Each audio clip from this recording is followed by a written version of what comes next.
This is Susan Sun Nunamaker with sunisthefuture.net. We are here with University of Kentucky's car, and we have, fortunately enough, been getting Brooke, Sinai, and Chris with us from University of Kentucky.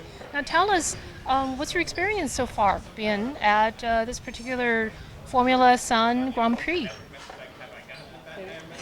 It's been a really neat experience. This is my second year here. Our car is doing a lot better this year than it was last year because we actually finished building it this year.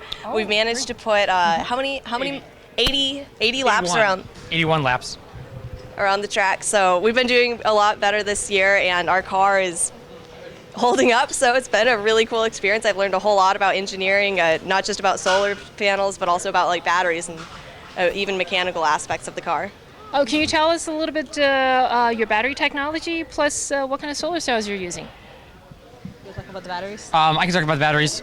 So we're using lithium iron phosphate batteries, which are sort of a newer lithium-based chemistry. They're much more safe than like laptop batteries or batteries that are used in like the Tesla car, and that they won't catch fire if you abuse them. They'll only swell up and release gas, but they're slightly heavier. We also have a split battery pack, which allows us to put the batteries down in our wheel fairings, and that reduces our center of gravity so we can turn more effectively. We are using two types of cells on the car, silicon-based and galliums. Right now, our galliums are not working at the best as they could because of some wiring under the array, but the galliums tend to be more efficient than the silicones.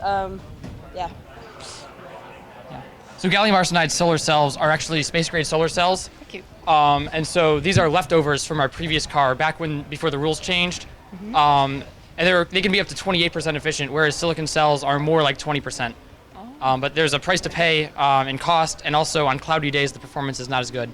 We just got back from San Francisco, and we actually heard of another battery technology plus the solar cell technology, which is a perovskite-based. So if you get a chance to check it out, it's potentially a game changer for the future. But tell us, Brooke, in terms of project, did it take a lot longer than what you anticipated to complete this whole car, or is it within your expectation? Well, this car was actually in the design process when I joined the team.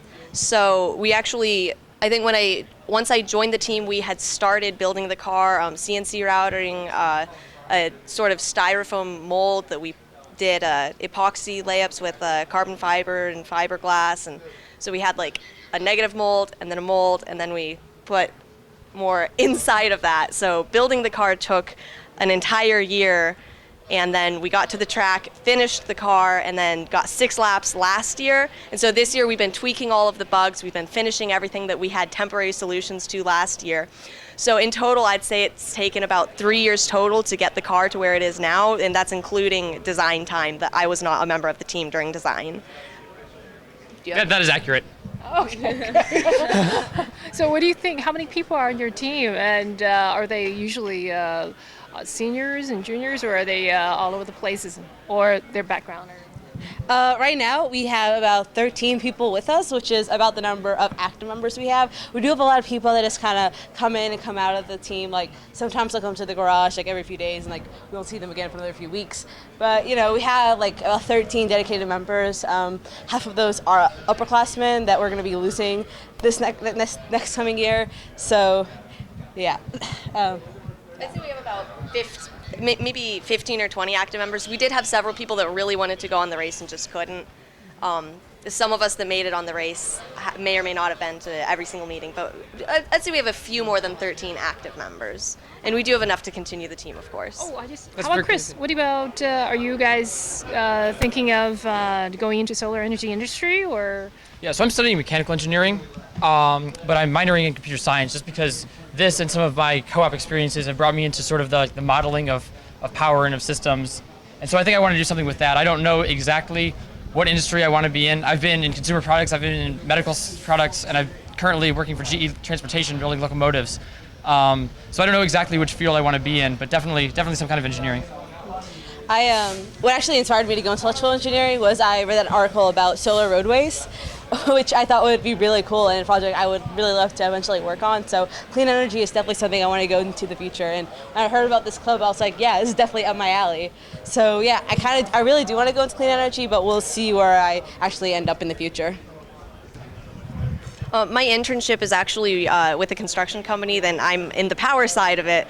And while we're not using clean energy at our current site, there are different aspects of the company that I'm working for that they're trying to get more involved in solar cell research. And so I'd be really interested in continuing with them to do even more with clean energy. I won't be able to sign on to that company as soon as I graduate college, but I may go back to them depending on what they're working on. Fantastic. Well, thank you very much. Yes, I have also, we actually also helped Solar Roadway to raise their funds just within the last year. And that was a really cool activity or project too. And we are so happy to see you guys out here and in this hot sun and having so much fun.